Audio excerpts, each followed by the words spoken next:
Hello and welcome to Mississippi Insight. I'm Byron Brown. Thank you for joining us. This week it is war, unlike anything we've seen in Europe since World War II. Russian troops cross the Ukrainian border and the West responds. But can the U.S. respond effectively without troops on the ground? And we'll get some Mississippi insight from Dr. Brian LaPierre. He is a professor and expert on Russian affairs at the University of Southern Mississippi. Also, we recap an investigation of Centene and his campaign giving in Mississippi. Why did the healthcare giant spread thousands around to state elected officials and lawmakers? The Daily Journal's Taylor Vance takes a look on this Sunday on Mississippi Insight. We begin with the war in Ukraine as we tape this Friday. That Eastern European democracy has a Russian hand on its throat, namely the huge military force that launched its invasion last week under orders from President Vladimir Putin. We've already seen reports of terrible damage and loss of life, and here at home, we see very real impacts of this war abroad, from skyrocketing gas prices to renewed concerns about cyber attacks on global targets. We want to bring in a teacher and historian who has made it his business to understand modern Russia and its continued global impact. Dr. Brian LaPierre teaches Russian and European history at the University of Southern Mississippi. He's a peer-reviewed author on the topic of Soviet and contemporary Russian. Dr. LaPierre, welcome to Mississippi Insight and thank you for joining us. Yes, thanks for inviting me. Just start with your initial thoughts about this deadly conflict in terms of what you've been seeing over these past few days. I mean, it's really been heartbreaking and tragic. I don't think anyone who has studied Russia anticipated this event. Many of us thought that Vladimir Putin might have been engaging in brinksmanship or bluffing, but the truth is out now, of course. And I think the brutality and the large-scale nature of this invasion is simply shocking. What do people here in the U.S. need to understand about Russia's past ties to Ukraine and the birth of democratic Ukraine? Well, there are many connections between Russia and the Ukraine. They both speak an East Slavic language. They share common history. They share a common history. They also share a common religion in Eastern Orthodox Christianity. But it's important to remember that there are divergences in terms of their national identity. And I think Putin often engages in deliberate historical lies and disinformation when he claims that a separate Ukrainian nation does not exist, or he tries to claim that Ukrainian statehood is illegitimate. I want to put up a map of the initial phase of Russia's advance into Ukraine. A lot of people have been shocked by the speed and devastation with which Russian troops carried out their invasion. Are you surprised, or does this follow Russian precedent in other regions? I don't think the speed of the Russian advance is necessarily a surprise. Militarily, I don't believe Ukraine can stop the Russian military advance in this first conventional phase of operations. What I do think, however, is that if there is widespread Ukrainian popular resistance and the development of an insurgency, I think that Vladimir Putin and Russia will find it increasingly difficult to control Ukraine. I think they'll find it impossible to Russify, and I think they'll find it dangerous to withdraw from. So it's easy for Putin to start this war. It's easy for Russia to dominate the conventional phase of operations. But I think this war could turn into a quagmire for Vladimir Putin. And I think he's taking an awfully big gamble. And frankly, I think this is a gamble and a risk which might come back to bite him. What do you think Vladimir Putin has to gain by invading Ukraine? One objective is he wants to restore Russia's exclusive sphere of influence over Eastern Europe. In other words, he wants to redraw the Iron Curtain over this region. So taking Ukraine is part of that attempt to restore Russian dominance over the post-Soviet space. Also, by taking Ukraine, I think Putin wants to deny it to the Americans and to liberal democracy. In some ways, this is larger than simply an attack on the Ukraine. I think this is also an attempt by Vladimir Putin to attack the international liberal democratic order and the Western alliance system that undergirds it. What are your views on the U.S. and Western sanction strategies in response to Russia's attack? Do you believe that's going to work, or is it going to have any impact at all? Could you repeat that question, please? What are your views on the U.S. and Western sanction strategies in response to Russia's attack? Do you believe it's going to work or have any impact at all? I think we'll have to see whether the economic sanctions work or not. I do think that Russia is vulnerable to economic warfare. Russia's economy doesn't have the depth, diversification, or dynamism to withstand a robust series of economic sanctions, especially if they're applied over the long term. I really think that for ordinary Russians, the collapse in the value of the ruble, the pinch in their living standards is going to make them wonder whether Vladimir Putin's military adventure in Ukraine is worth the cost of their lower living standards and their livelihoods. We'll have more with Dr. Brian LaPierre when Mississippi Insight continues.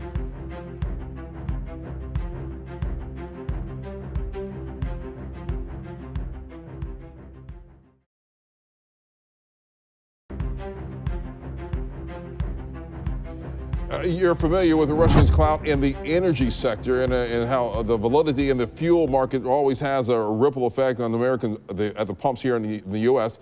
And we've seen warnings about the potential for digital security threats stemming from the conflict. Should Americans be surprised by Russia's continued impact abroad, given the downfall of the Soviet Union just 3 decades ago? I don't think Americans should be surprised necessarily. I think Vladimir Putin wants to show the West that Russian power has been restored. And so part of this campaign is designed to impress the West with Russia's resurgent power. What does the U.S. need to do to stop what Russia is doing and what Vladimir Putin is doing? Are we doing enough? I think what the United States needs to do is it needs to take center stage in terms of the international response to Putin's aggression. It needs to continue to keep its alliance in order and in lockstep on economic sanctions. And it needs to live up to its words that it will apply crippling economic countermeasures to try to deter Russian aggression in Ukraine. Do we need to put troops on the ground? I think that we do need to put troops on the ground with our NATO allies. So I do think we need to reinforce NATO's military presence in the Baltics, in Poland, and in Romania. So we need to show Vladimir Putin that we will protect our NATO allies. I don't think we should try to militarily intervene in Ukraine because the costs are simply too high. No one wants this invasion, tragic as it is, to devolve into World War III and a possible thermonuclear exchange. Ultimately, what do you see happening with this invasion in Ukraine? What's the end game? What do you finally see the outcome of what's going on in Ukraine right now? I think the end game is difficult to predict. Vladimir Putin has proven that he's a master of disinformation and deception. He claims that he simply wants to demilitarize and denazify Ukraine. I don't think he's going to find that a simple task. And as I hinted before, I think Russia could easily get bogged down in a vast country which it simply is not capable of pacifying if an insurgency, if Ukrainian resistance develops. And it certainly seems that there is Ukrainian resistance and pushback to Russian aggression. I also think that Vladimir Putin needs to wonder whether the Russian public support his war of aggression and territorial expansion in Ukraine. I do not and cannot believe that the ordinary Russian supports Putin's war on a country that they've lived so closely with and had such neighborly relations for so many years. I think for many Russians, the scenes of violence and bloodshed in Ukraine are deeply distressing and deeply disturbing. So I think Vladimir Putin needs to fear that one casualty of his war in Ukraine will be his own domestic popularity and legitimacy, especially if this becomes, again, a bloody and protracted war against a Ukrainian insurgency. Dr. Brian Lapierre, thank you for your insight and in joining us this morning. Thank you. It was my pleasure. Straight ahead, journalist Taylor Vance on a healthcare giant's campaign cash when Mississippi Insight continues.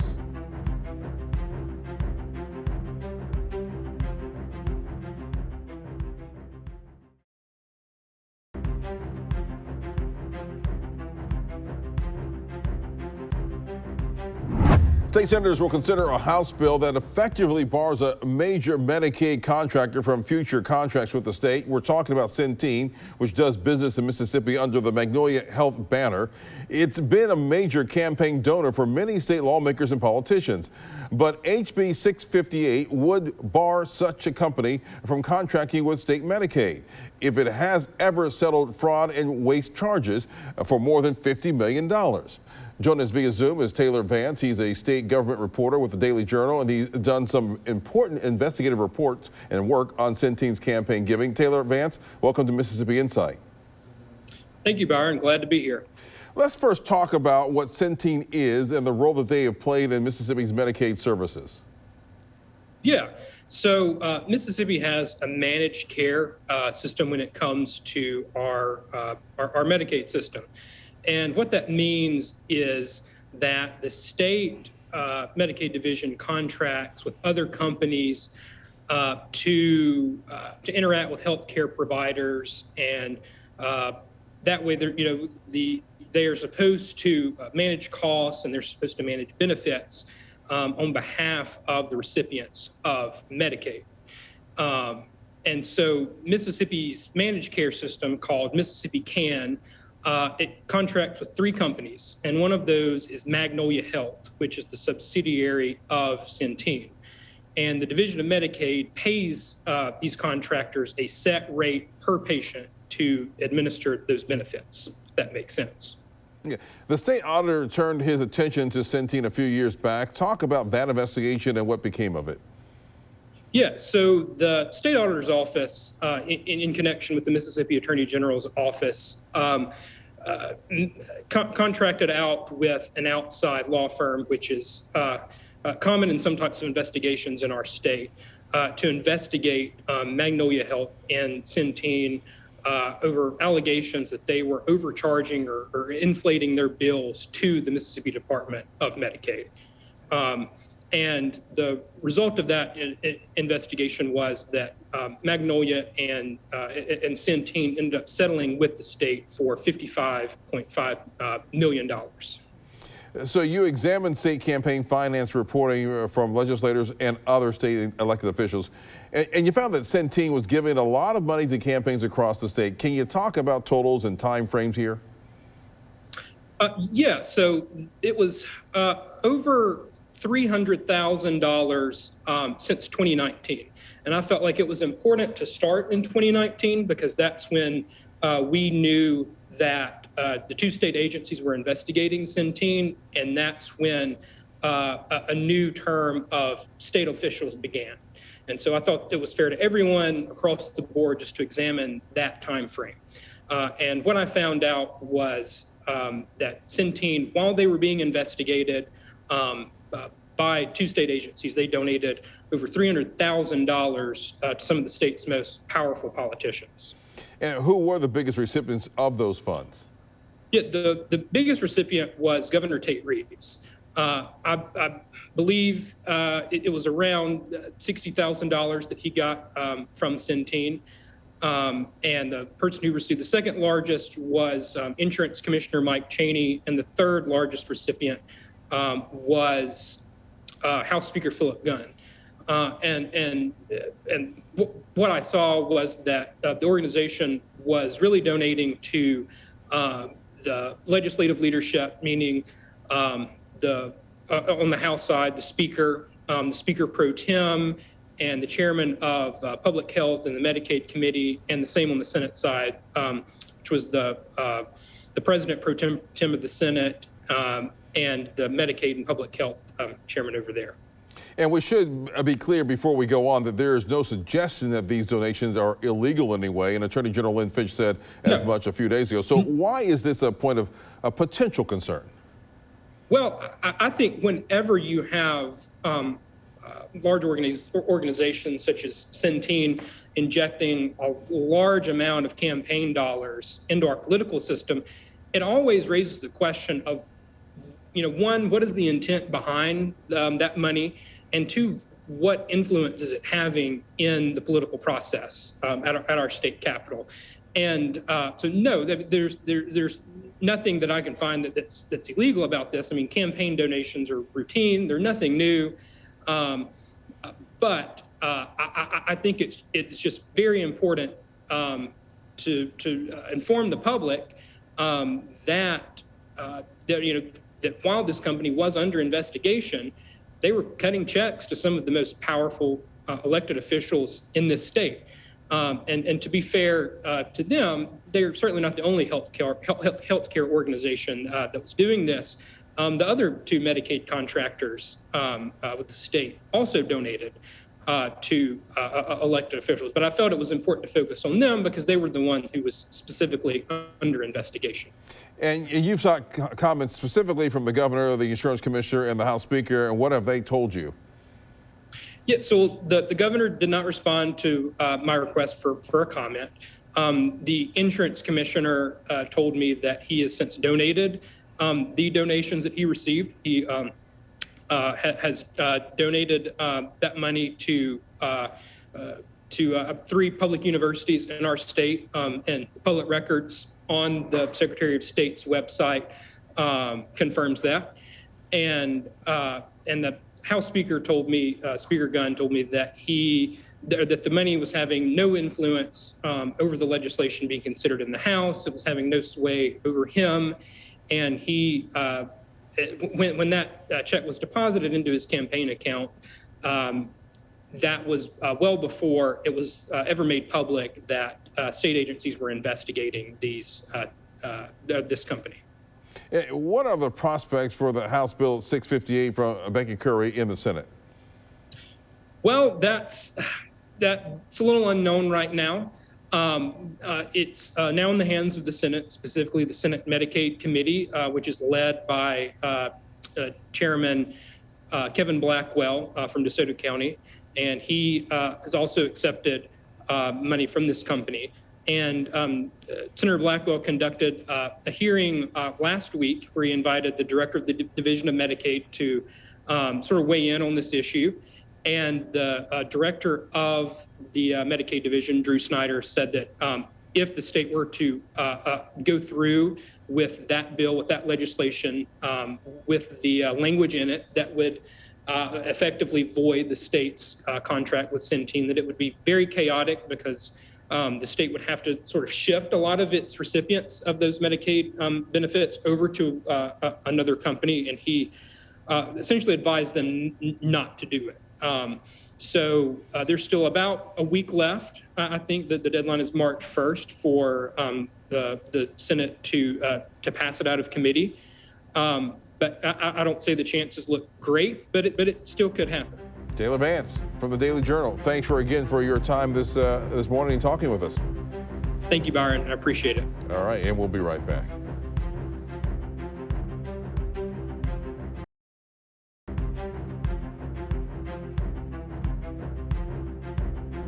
Before we go, our thanks again to Dr. Brian LaPierre and reporter Taylor Vance for their insight this week. We'll be back next weekend with more of the political and current affairs coverage that you demand. I'm Byron Brown. From all of us here at 12 News, make it a great weekend.